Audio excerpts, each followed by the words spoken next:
to understand the heart failure, or sometimes that is called a cardiac failure, now we have to go through a second part that is called cardiac output.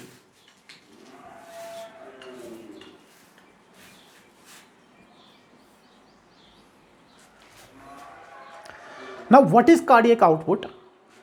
Let's understand. CO, that is cardiac output.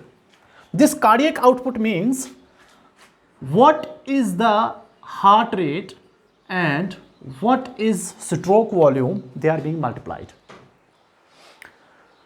The definition of cardiac output will be from these two things. Since you know that heart rate, cardiac rate, sometimes we say cardiac rate, that is about 72 times per minute. Heart rate of a human body is about 72 times per minute. And stroke volume means how much blood is being pumped from the left ventricle in one contraction. In one contraction, how much blood? In one contraction, how much blood is being pumped from the left ventricle? That is called stroke volume. And there is about 70 ml of blood that is pumped from left ventricle in one beat, or I can say contraction, or I can say a systole, left ventricular systole.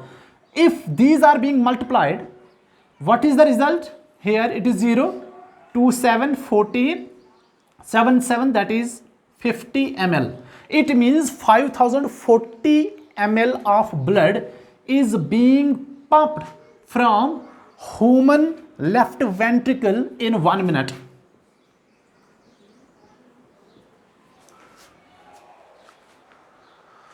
Cardiac output means how much blood is being pumped from the left ventricle. How much blood is being pumped from the left ventricle in 1 minute, that is near about 5 liters. इसका मतलब ये है कि almost 5 litre blood left ventricle 1 minute में pump करता है। If there is sufficient amount of blood, अच्छा खासा ब्लड इस लेफ्ट वेंट्रिकल के अंदर प्रेजेंट है, लेकिन फिर भी हार्ट बॉडी की डिफरेंट मेटाबॉलिक एक्टिविटीज को ओवरकम नहीं कर रहा है, उनकी डिमांड को पूरा नहीं कर रहा है। It does not fulfill the needs of the body, that is called cardiac failure. In spite of the presence of maximum amount of preload, or I can say end diastolic volume in the left ventricle, but still the heart does not fulfill the needs, metabolic needs of the body cells, body tissues. That is actually called heart failure. That is actually called heart failure. Sometimes some students say that it is called cardiac arrest. It is not cardiac arrest. Heart failure is something else, cardiac arrest is something else. Heart failure means although maximum amount of blood is present in the heart, but still there is some problem in the pumping action, that the blood does not fulfill the metabolic needs of the human body. Now, this stroke volume is dependent upon 3 things. In order to understand the heart failure, we have to understand the 3 things of stroke volume. One, that is contractility of myocardium. Myocardium means, myocardium का मतलब होता है कि heart की जो muscles बनी हुई है, these muscles, इन मसल्स को हम बोलते हैं मायोकार्डियम। इनकी कॉन्ट्रैक्टिलिटी, हमें देखना है कि इनकी कॉन्ट्रैक्टिलिटी के ऊपर क्या इफेक्ट आ रहा है हार्ट के पंपिंग एक्शन पे। Second, that is pre load. Third, जिसको हम बोलते हैं आफ्टर लोड। प्री लोड आप समझ चुके हैं। प्री लोड का मतलब होता है कितना ब्लड लेफ्ट वेंट्रिकल के अंदर मौजूद है डायस्टॉल के एंड पर, और आफ्टर लोड का मतलब होता है जो रेजिस्टेंस यहां से ब्लड वेसल शो कर रहे हैं, इसके खिलाफ ब्लड को कितना पुश करना है यहां से, so that it may overcome this resistance. उस रेजिस्टेंस को ओवरकम करने के लिए जितना ब्लड पुश करना है यहां से, that's called after load. Now, contractility का मतलब होता है अगर कोई हार्ट की मसल यहां से ये वाली मसल में बाहर लेकर आता हूं, अगर यहां पर मसल में कोई प्रॉब्लम है, इस्चीमिया प्रॉब्लम है, या कार्डियोमायोपैथी वाली कंडीशन है जिसमें हार्ट की जो मसल्स हैं उनमें कोई गड़बड़ है, उनमें कोई डिजीज़ है, उनमें कोई डिसऑर्डर है, उन डिसऑर्डर की वजह से पूरा पंप नहीं हो रहा है, लेफ्ट वेंट्रिकल पूरा पंप नहीं कर पा रहा है, that is problem in the contractility of left ventricle. If there is any problem in the cardiac muscle that doesn't allow this left ventricle to contract, वो उसको allow नहीं कर रहा है contract अच्छे से करना, that is called cardiac contractility. Now, for example, let's take an example, a good example here. The question is, why sometimes this is called a congestive heart failure? Now, the question जो है congested heart failure का वो हम समझ जाएंगे.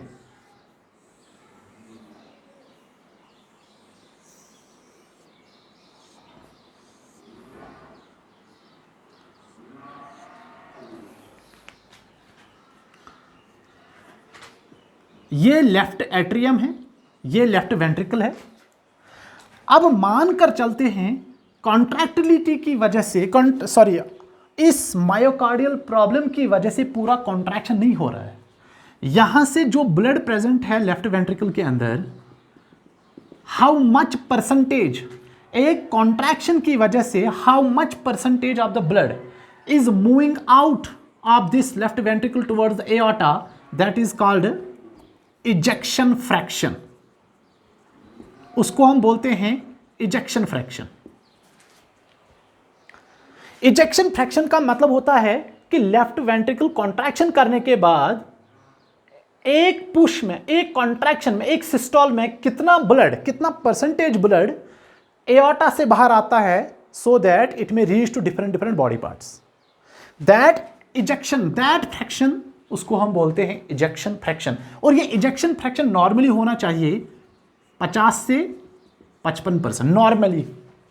इससे कम हो गया तो गड़बड़ होना शुरू हो जाएगा. अब मान कर चलते हैं यहां पे 100 ml प्रेजेंट है एंड डायस्टोलिक वॉल्यूम, मतलब प्रीलोड.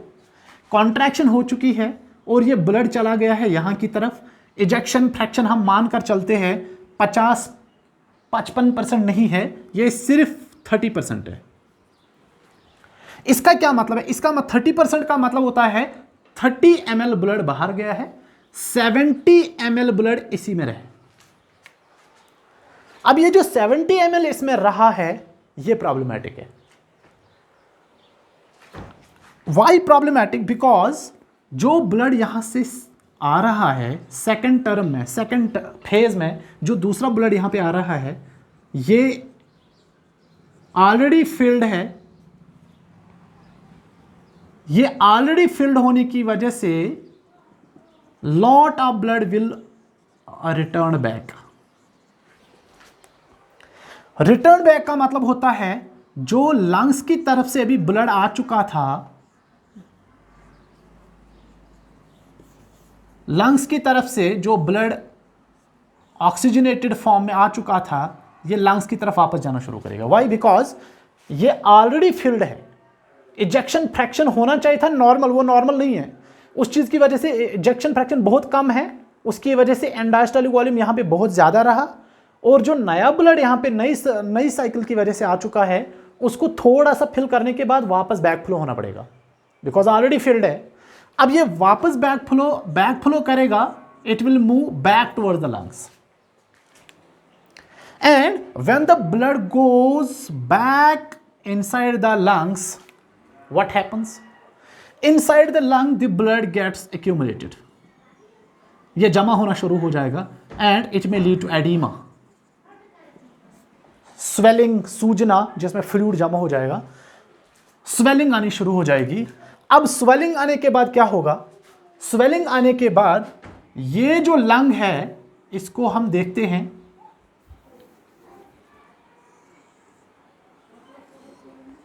मान के चलते हैं दिस इज लंग और ये एलिव्यूलस है. ये एक एग्जाम्पल है. This is alveolus, basic unit of lungs जहां पे रेस्पिरेशन गैसेस एक्सचेंज होता है.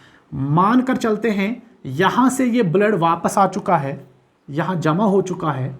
इसका मतलब ये है इंटरस्टिशियल स्पेस जो है ये फिल्ड हो चुकी है ब्लड की वजह से, और एल्वियोलस